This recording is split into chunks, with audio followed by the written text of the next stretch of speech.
You know it's another one, man. We are broadcasting live from Levi's House to Strauss, SK Vibemaker, DJ Illness. The conversation is on site. And today is all about Gassed Up. Who we got in the building today? Hello. I'm Mae Muller and I play Kelly in Gassed Up. I'm Stephen Odubola and I play Ash in Gassed Up. Before we talk about anything today, let's talk about the synopsis of the film. And I feel like it's best for you guys to explain what this film is about. All right, so Gassed Up follows the lead, Ash, and he's trying to raise money to look after his sister and his mum, who's obviously in rehab. But despite the many opportunities that's presented to him through his father, his kind of father figure played by Steve Toussaint, he's just too infatuated with this gassed up lifestyle. See what I did there? You know what I'm saying? He's just too infatuated with his gassed up lifestyle. And it's not until things start to get real that he realized that, okay, maybe I should have just taken the opportunities presented to me rather than dealing with these consequences that are about to happen. In a nutshell. I feel like you like a hood movie, don't you, Illness? That is like, wow, why did you say it like that? That was mad suggestive. I don't know what's going on. Welcome to the podcast. We're ONSITE today. No, I'm here for it. I'm here for the street movies. I'm here for all of that. When we say hood movie, we mean a street movie. Yeah, That's I know. You know what I'm saying? Come on. You know what I'm saying? Come on. You like a street movie, innit? Absolutely, of course. Yeah. I feel like there's a lot of like maybe negative connotations that come with like they seeing this as gassed up. You know what I mean? As a street movie, as a hood movie. Do you feel like there's much of that you needed to shake when it came to this film coming out? I mean, I think that obviously there's like stereotypes, and especially in certain areas and parts of London, like there are those stereotypes. And I think that's why it's so important to see this film, because I feel like it gives it like context. And obviously some of the actions, like they're not right, and no one's saying that they are right, but it shows like there's two sides of every story. And it's like, why are these people, why do they do what they do? Like how they got to where they are, and they've all got their own lives, they've all got their own families, and it kind of gives like, you can see the other side of that story, which, you know, in the news and stuff, you don't see that, you know, and it's actually there's a lot of warmth in that, I feel like, which you might not expect from a film like this. Yeah, and I feel like the only reason why people might associate it with the hood is because it's got kind of like hood elements in it. I mean, we got people from London, inner city London, young boys from inner city London, that it's just in that world, isn't it? It's just in that urban world. And I feel that's the only reason why people would associate with it, associate the movie with being hood. But when you actually watch the movie, I don't really think of it as being hood. It's more... So where would you say Gassed Up sits in like the film market? Where does this sit if it's not hood? What would you say? I feel like the setting and the locations and everything is the same as maybe like a Top Boy or a Blue Story. But the movie itself would sit in a drama or an action. You know what I mean? Thriller. Or thriller, yeah. Like it's got different elements to it. It's just not I wouldn't just label it as a street movie or urban movie or hood movie. Do you know what I mean? More layers to it. Yeah, but it's got elements of it. Also, I feel like watching the film and being in it, I didn't realize that it's actually quite funny. And it's not, I wouldn't say it's definitely not a comedy, but like, I don't know, the first time I watched it back, or especially when you're watching it with like with an audience, and then like, you're like, oh, people laughed at that. Like, people found that funny. It's lighthearted in some parts. Yeah. Which is nice. I think there's just a lot of layers to it, you know. You said the premiere was last night. Was that when you kind of had the revelations? Oh, like, we're actually quite funny and stuff like that. Yeah, like, hilarious. Unintentionally. Like, funny. Like. Stephen, would you say there's maybe like something about how Black British movies are perceived? Like, you know what I mean? Always like we've started off the conversation saying this is a street movie, a hood movie. Do you think it's always seen in a particular way when it's a Black British film? Would you even say this is a Black British film? 100%. I mean, it's got a lot of black cast in it, but actually not necessarily, you know. I'd kind of just class it as a British movie. Obviously, it follows the life of a young black male. So in that sense, maybe you could say it's a Black British film, but I feel like as a whole, nah. I feel like it's more just a youthful film. But a British youthful film, because it's got many different characters. Even the group that Ash is involved in, we've got Craig, who's obviously a white man. We've got Tobias, who's an Asian man. We've got Taz as well, who's a white man, and Mohammed, who's a black man. Like it's just different. It's got many different races in one group. You know what I mean? So in that sense, I just kind of say it's just a British British kind of movie. How do you see it, May? Like the perception of a film like this being seen as possibly a Black British film.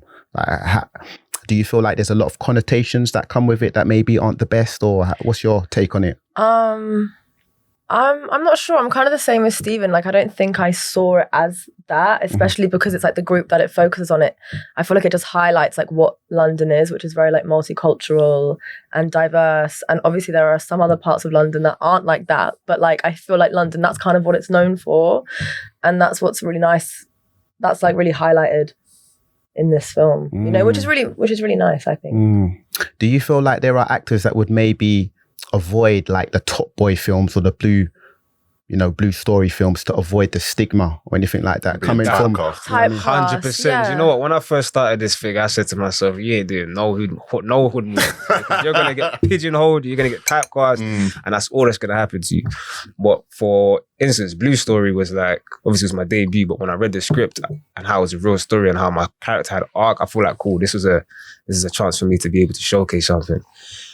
And you know, with filming, I always try to take something away from something, regardless of it being a hood movie or being trying to the potential of being typecast. I always try to take something away from it. It's interesting that you say Blue Story was your debut, because we checked out on IMDb. You've done a bit more than just Blue Story. Like, I mean, listen. What it is for me, and why we're pretty much having this conversation with you, is because, like, you know, I don't know. I don't want to jump the gun and say that like the street movies are having like real impact now. Like, you know, we've seen Top Boy do extremely well on Netflix. We've seen Blue Story that you was in. We've seen various street movies, and on social media after. I mean, not even just singling like Gassed Up. It's like a lot of people have things to say like, "Oh, can't we make something different?" Do you understand what I'm saying?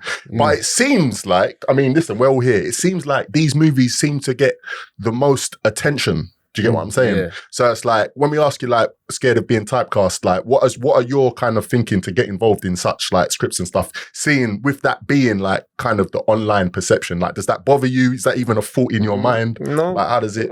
I don't even take to online people. I People respect just have that. their own way of thinking. Like, you see, people not understanding. It's all perspective. With things like Top Boy, even though it's a hood movie and it might be showing, and we all enjoyed it. Let's you not know cap. what I mean? Let's That's what I'm not cap. saying. Let's but not cap. we can't deny that's birthed a lot of careers. Look at Michael Ward for instance. He started off there. He's doing movies that have nothing to do with the hood now, but he's elevated his career, and with so many others, i.e. me. Blue Story was a hood movie, I'm not gonna lie, but it's put a springboard for me to go into a different direction and do other things and be able to showcase my talent in other ways. So with that being said, I don't even look at all of that, man. Is UK bad vibes? I'm asking you guys. Have we just got something negative to say about everything that we do that's good? Like, or is that just my I feel like that's just being like in the creative field. I feel like once you put your, you know, I think once you, what's the saying? Like once you kind of put yourself out on the line and like do something you have to be ready creative, like, and it's all subjective. Like every genre, every film, every song, like not everyone's gonna like it. Absolutely. Do you know what I mean? So I feel like you just have to, as long as, if you're proud of what you've done, which I think like we are, and we love this film, and I think the second we read the script, we were just like, you know, it just seemed like something for me that I just thought, oh my God, this is something that I can't say no to, and not everyone's gonna like it, but you can't please everyone. Can't please everyone. They got to know Gassed Up is out now. I want to talk to you about your pivot though, May. I want to say, because you said this is something you can't say no to, and something I don't want to skip over. So in the movie, you guys are romantically involved. This guy's stealing my question. This guy, no. This guy is stealing my question. I'm stealing, but I'm here. I'm sure.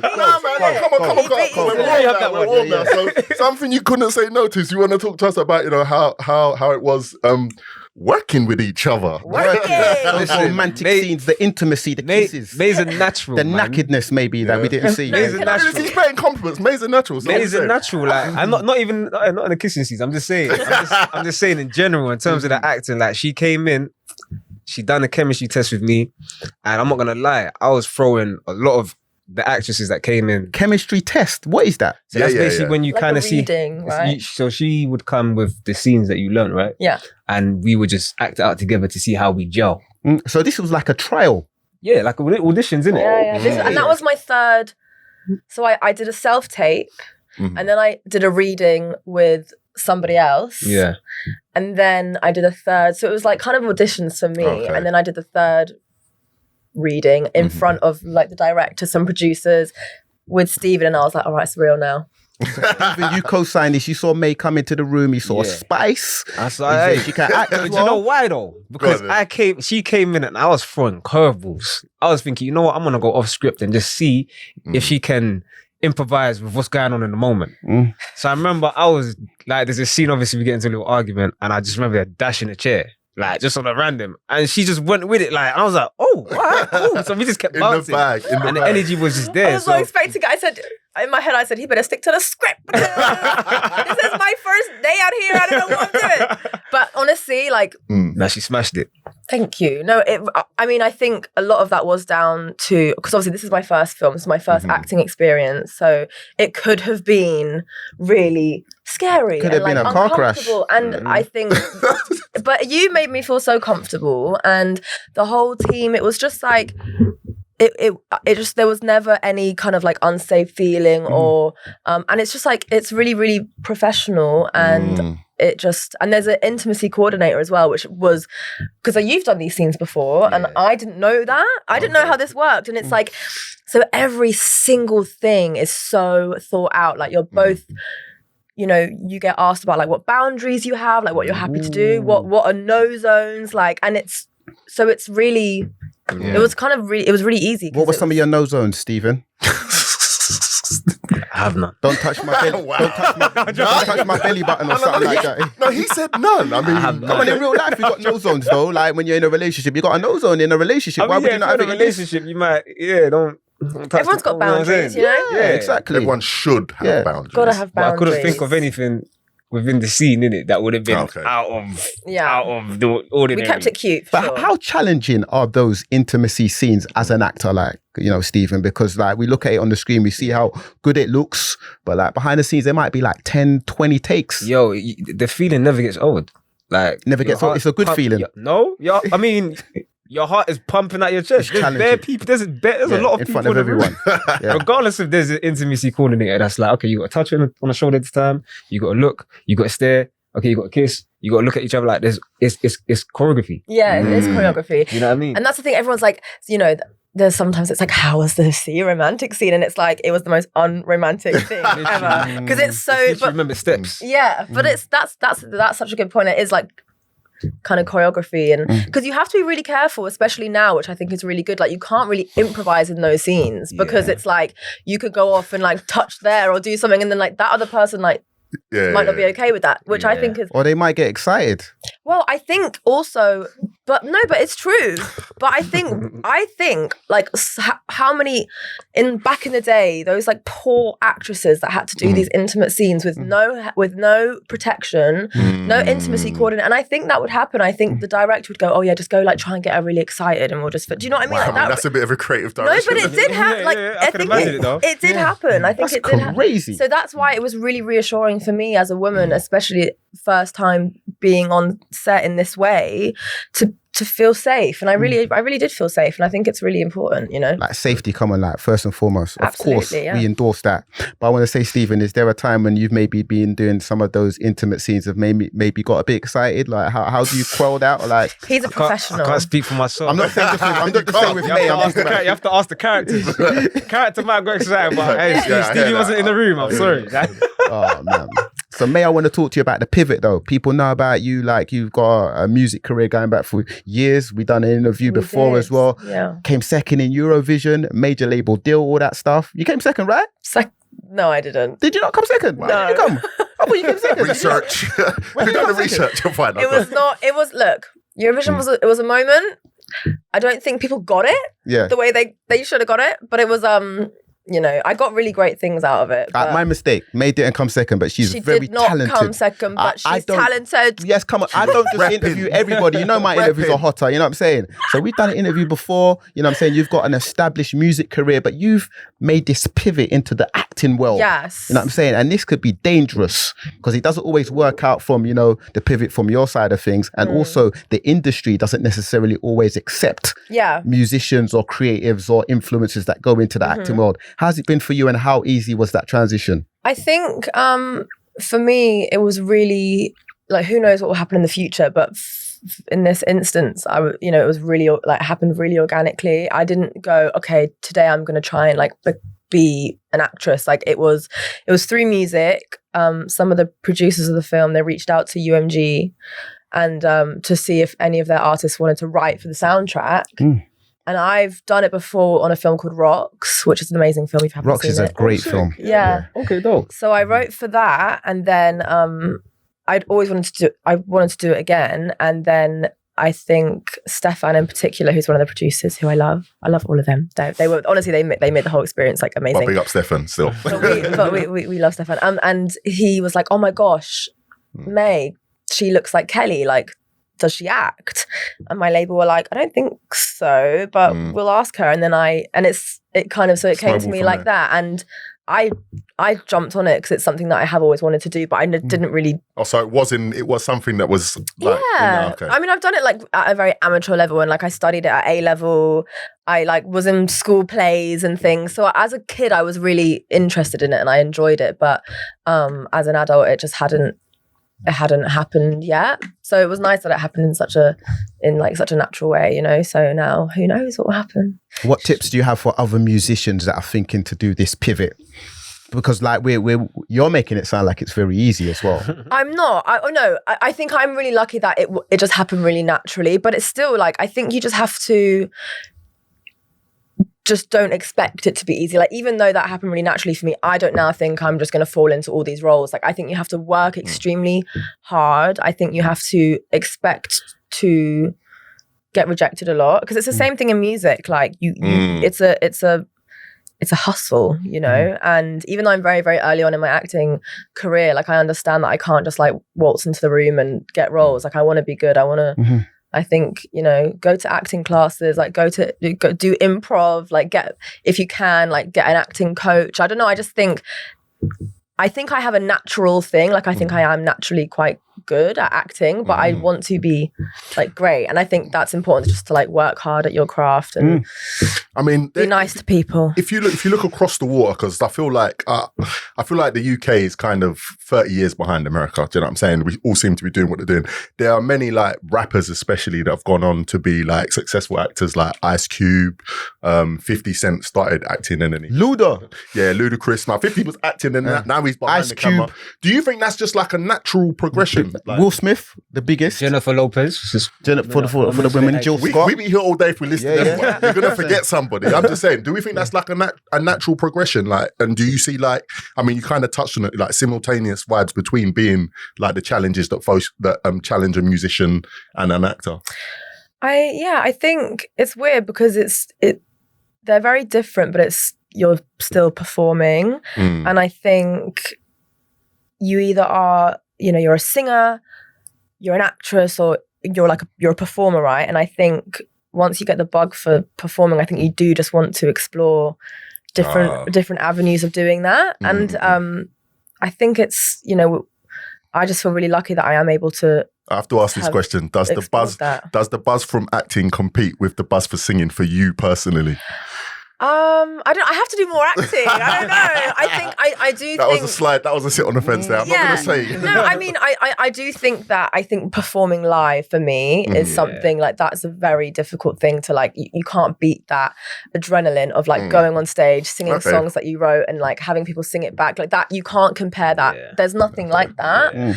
But it's a different kind of thing, like watching back a film in all its context. And because I was only filming for 5 days. Were you filming for like 6 months? 6 weeks. Oh, sorry, 6 weeks. Every day for 6 weeks. Every day for 6 weeks. And I was only there for 5 days. So it was very like disjointed. So watching it all come together, like that's just like another kind of magic. Satisfaction and magic. So it's very different. You can't really compare it, but they're, you know, like it's so cool that every day for 6 weeks is a lot of work. Yeah, that's actually insane. 1 or 2 days off a week. That was a lot. Is that like a standard procedure for any kind of thing that you commit to, or was it just specifically the way? Sometimes shoots are longer for films, though, innit? Like 6 weeks is pretty standard, innit? Still sounds like a lot of work every day. It felt like months. but if the bag's good, like it's all right, though, innit? Yeah, I'm saying. Yeah, I can't complain. So Stephen, you've come through more the traditional routes to becoming an actor. Mae's come through a different route. What's your traditional? Like, did you go acting school? I did, but it didn't get me here. But you went acting school, so like it was That's like interesting though. Yeah. How did you get here? Like I was saying to Kemi earlier, I was just hustling, bro. I didn't know what I was doing, bro. I just wanted to become an actor. we all hustle though. As You know what I DJs, mean? presenters, For we sure, hustle. for You know what I'm sure, saying? for sure. So how did you get here with your acting hustle then? Like you saying acting school didn't really put you here then? Yeah, so What acting school was it that you went to? Sorry to interrupt. Identity drama school, but I was only there for a year because I didn't come from no rich background and it was expensive. It's expensive. But I just there was a point in my life when I just decided, what would I do if I was to get into like a serious career? But I just remember liking drama so much, and I started researching on how the people on screen got into it at the time. So people like John Boyega, the teacher, right? And obviously they both went to the same drama school. So I was like, hey, this must be the blueprint. So I went to Identity, couldn't afford it, left. And then I just started, there used to be these websites called Cast and Call Pro and Star now where it's like uni students just posting, we need people for this, my short film project. And I just applied to several. And what I wanted to do, my goal was to just get a bunch of diverse and different work and put it together into a showroom and start sending it out to agents. And then I'd done that for a while. Eventually I got represented. But even when I got represented, I was just like, hey, yeah, this is me. I got an agent now. But I remember getting my first audition. I was in uni at the time. And I remember sending the email to uni like, yo, look, I've got this audition. It's looking like I'm going to have to drop out. It's looking like I'm going to have to. But that was like the first rejection out of hundreds, if not thousands of auditions that I would get rejected for. So even like from beginning, I was like 15 when I decided I want to do acting, but I didn't get Blue Story, which is like my professional debut. So I didn't get paid from acting up until I was 23. So that was like after 8 years. That shows a dedication to the grind though. Yeah, that makes a lot of people go the other way, like leave that behind. I ain't getting paid for 8 years. But you know what I'm saying? Though? But I was young, so it was the time for me to take the risk. Had that happen now, I'd be like, hey, I got bills I need to pay, man. I hear that, but you know what it is? I feel like creative people suffer with this bug and this need. Like you go and get a job and then there's something be telling you, nah, I need to go back, I need to go back. Do you know what I'm saying? So you've come the traditional route though, like it's more the traditional route in like coming into acting. But nowadays you've got like people like influencers, musicians coming in. Like this movie has Young Philly in it, right? Miss Banks is in this film as well. Harry Pinero, exactly. What's your attitude towards, or how do you feel about, people imposing on people that don't come through the traditional acting route coming into like your territory and maybe they haven't put in the grind on it? And how do your peers feel about it as well? At first, I was one of them guys. I was like, bro, what? Do they think it's just easy? They come in another way. But bro, they had their own grind. They had their own grind. They've got here by doing whatever they're doing in their own line of work. And I could say the same about how Americans feel about British people coming over and acting in British roles. Like everyone's hustling their own way to do. I feel like there's room for everybody though, man. So I can't look down on how another man or another person has got to doing what they're doing. Everyone's just working, When we're talking about the challenges when it comes to whatever creative sector that you're in, Mae, like I said, we've done music interview. We have done a music interview before. I don't interview just anybody. My interviews are hotter. You know what I'm saying? And we had a great conversation a few years back. It was like a good 4 years back, man. I remember like round the corner from here, you've been quite outspoken recently about, your challenges in the music industry, your record label, doing Eurovision and stuff, man. Where we at? How you feeling at the moment, man? Do you know what? I'm feeling good. I feel free. I feel like I can... Obviously, it's scary when you... I think it's always scary to change and be uncomfortable for a bit, but when something isn't serving you anymore, like I think it is, you just have to move, to grow. And I've been, for example, like with my label, I've been signed now for like 5 years, and we did some amazing work together. And like I still speak to the team I had. Like there's no like, it wasn't not one of those ones where it was like any hard feelings, but it was just like, I think I was just being pushed in a direction that I was like, this is not why I started this. And that's why I think if something isn't serving you anymore, especially if it's, creatively, like you have to know how to change that and to move. And if you I was lucky enough that I, like legally and everything, it was all fine. But for a minute I was like, oh, I'll just coast along and I'll just like stay, and you know, because I was too scared, because I was like, I don't know what the other side of that looks like. But it feels good to have made a difficult decision just solely like for me. And now I have more room and more energy to put into things that I actually want to do, you know, and I've chosen to do it because I want to do it, which is nice. And I feel like for a long time I didn't get to do that because I was sort of trying to impress, you know, A, B, C, the powers that be, you know. So, you were signed to Capitol, right? Yeah, so I was signed to Capitol, and then they merged with EMI Records, and that was like really difficult because it went from, you know, not to like go on, but Capitol, they're a major label, but they had a very, very small team and a very small roster. I was like one of 4 or 5 artists on that label, so we had a small team that was like, they were just so you got a lot of time. Then they merged with EMI, and it went from having, you know, 4 or 5 artists to like 100 artists. So that was like a really that was a transition. But I think you just have to know how to pivot, and here I am. A lot of musicians, pivoting. You know what I mean? A lot of musicians do face this. Like, you know what I mean? Like, you're signed to a major label. The major label want you to do maybe particular things outside of your comfort zone to expand the brand, bigger sales and stuff. Would you do it differently? And what advice do you have for, you know, new artists coming in the game, signing a deal, and like maybe the label wanting to make them do things they're not wanting to do? It sounds really maybe cliche, but just like trust and listen to your guts, and don't do things purely just because you know, oh, you know, I might get this spot on radio. But if it doesn't sit right with you creatively, like that feeling will catch up. Even if that song that you did doesn't really feel right, it's not really you, but like that becomes a massive hit, and you might ride that wave for a bit. Like it will always come back to you like, oh, but now, like, I'm in that kind of bracket. Yeah.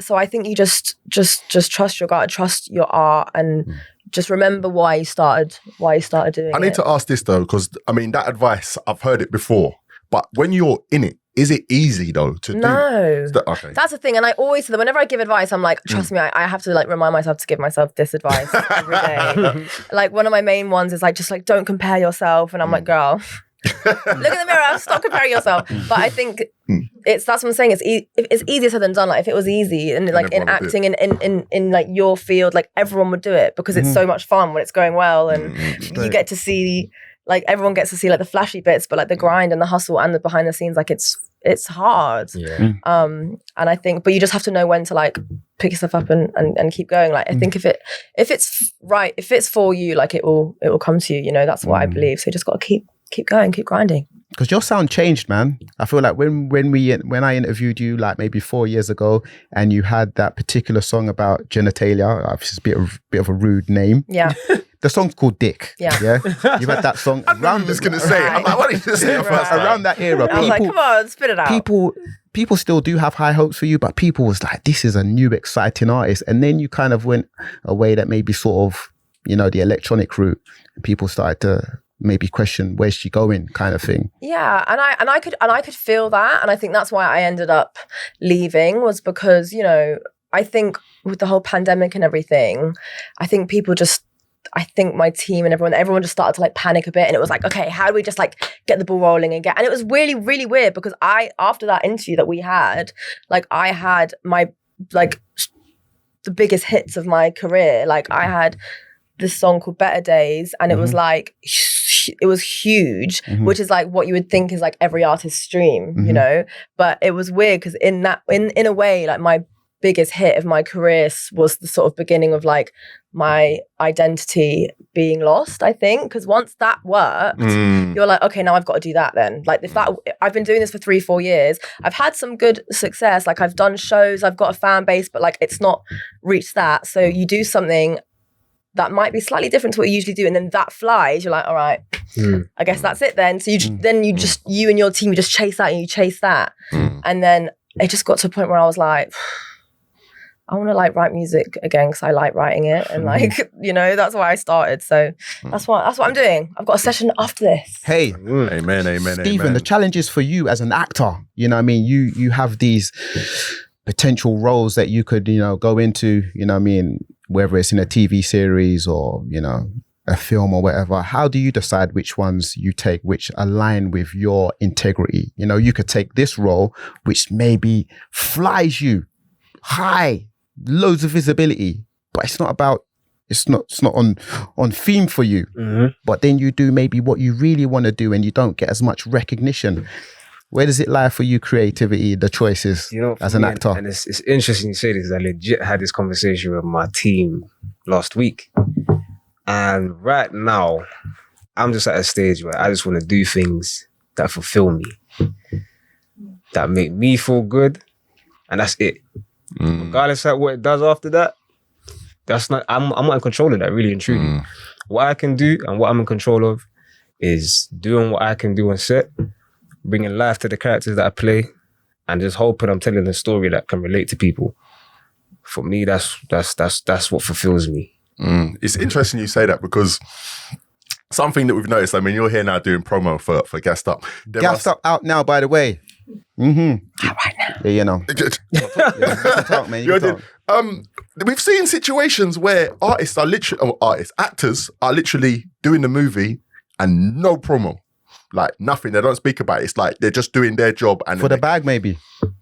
Okay, well, that's the question I'm asking. This is the question I'm asking. How do you feel about that? Do you feel like whenever you do work that, once you've committed to the work, it's yours and you've got to see it through to the end? Or is it really like a window that you just focus on doing your bit? Like, how does it sit with you personally? Lately, I've realized that I'd rather focus on the window because that's what I'm in control of. Everything else is not. I have no control of that. So if I was to do something and maybe it don't come out the way I like, or the way that I can't be mad at that. Okay. Because it's out of my control. And I'd rather not focus or put my energy into that. I'd just rather I've done what I've done. I'm happy. I've got paid. I've done, and it's made me feel good. That's what I want to focus on. Okay. You know what I mean? So is it fair to say that you're very happy with the way Gassed Up come out? Because you're here right now in the movie. You had to be patient, man. This was filmed 2 years ago? It was filmed 2 years ago. Yeah. I mean, but we've been receiving a lot of good responses. So do you know what, with actors, I just never know. Like I just can't even put it into words. Until it's the such people weird, get it, it's can't. a weird feeling, and I can't really explain it. But my thing is, I just like to hear what people say, because sometimes I don't even have an opinion. It's weird. But I like what I've been hearing yesterday, especially at the premiere. So yeah, man. How was it for you, having this film on ice for 2 years, thinking, is it going to come out? Or this is different, with music, can come out very quick. You can make a track, it come out next week, next day. Thursday. I mean, that was not the case for me, but I would make a song and I'm like, I just want this out, and then a year later it'd be finally, I think so. There's been things, and I think there are a lot of similarities like that. You would think it's just one song, what's the hold up? But when there are so many people involved in teams, especially if you've got featured artists and producers and it can take a long time. Paperwork, etc. Just for example, that Better Days song that took 2 years to come out. Wow. That was meant to come out that was a whole thing. So I think there's definitely I wasn't really, and especially because it was my first film, I was just happy to have done it. I was obviously I was looking forward to seeing it, and I was I really want to just at least see a cut just for me. But I was kind of okay, I was sort of the same as you. I was okay, I've done it now. And I was deep in my music bag when this was when I filmed that. So I had I had music and stuff, so I kind of had another thing to focus on. And then when it was kind of ready to see, I was oh, I forgot I did that. This is exciting. I think it's fair to say in all realms of the creative world, patience is most definitely a virtue. Most definitely. Amen. Facts. Gassed Up is a film it starts with robberies. It starts with a dark side of gangs being involved. There's romance in this film as well. There's questions of integrity, of morals, being on the good side, being on the bad side, trying to feed your family. You know what I'm saying? What do you feel people should take from this film, Gassed Up? I feel everybody, we're humans. I feel if everybody's backed into a corner and has to do something to protect the people they love, I don't think There's no question. Anybody would do it. And I feel like that's what we're trying to show. Like, some of these boys have been failed by the system. They feel like they have no choice but to go down a certain route and do things to help people they love. You know, with Ash, he has to help his mum. He has to help his younger sister. Without that, they do not eat. Like, what's he supposed to do? He's a young boy. So I feel like just showing humanity on that side and showing their why and the reasons as to why they're doing what they're doing. Someone asked me yesterday, so do you play a good character or a bad character? And I said, hey, depends on how you see it. Because he's doing bad things for a good cause. You know, he's trying to take care of the people he loves. Yeah, but then the moral question comes in, but does that make it okay? Do you know what I'm saying? And I think that's kind of going to be in the eyes of the viewer is what we're saying. Exactly. Describe your character, Kelly. Kelly, she's a young girl from London. She's quite confident, but I think she's smart, you know, she's quite entrepreneurial. She has like a Depop shop, so she has like ambition and dreams, and she kind of, I think she knows how to get what she wants from people, you know. But she's confident, got a bit of attitude. I was like, could see that. How was it working with Harry Pinero, young Philly? I wasn't there on that day.